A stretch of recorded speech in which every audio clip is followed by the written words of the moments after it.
When I was in active addiction, a friend of mine lent me his Mexican 1967 Fender Stratocaster guitar, which is not a cheap guitar, and one day I was driving along and I ran out of petrol.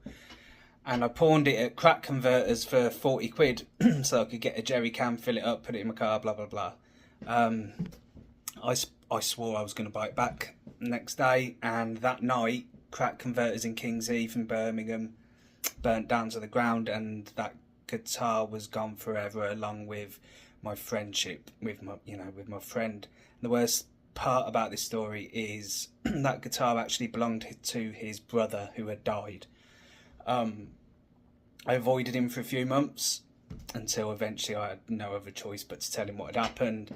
And obviously he told me in no uncertain terms, "I never want to speak to you again, Russell." And who could blame him, right? You know, I couldn't use excuses. I couldn't say, "I'd run out of petrol." The fact is, I ran out of petrol because I was a drug addict and I never had any money. Fast forward a few years, you know, I never forgot it and I still carry the weight of that, but I'm clean and sober. And the PlayStation 5 is about to be released and I've got a few £100 and I'm excited because I'm going to buy the PS5.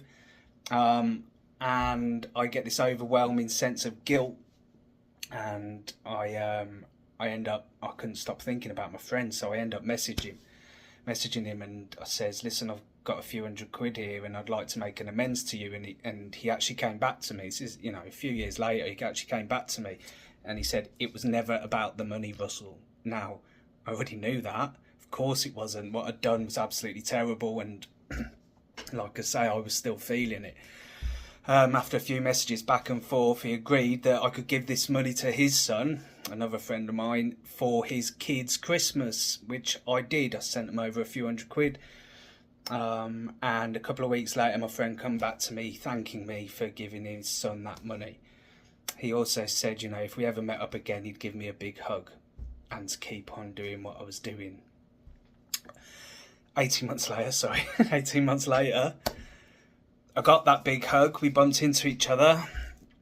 Got that big hug, and you know, why am I telling you this? Because I still feel it, and it makes me feel a bit vulnerable telling you it, because in addiction, I lost everything, and it took everything from me, including my friends, my loved ones, belongings. You know, what it took absolutely my internal world.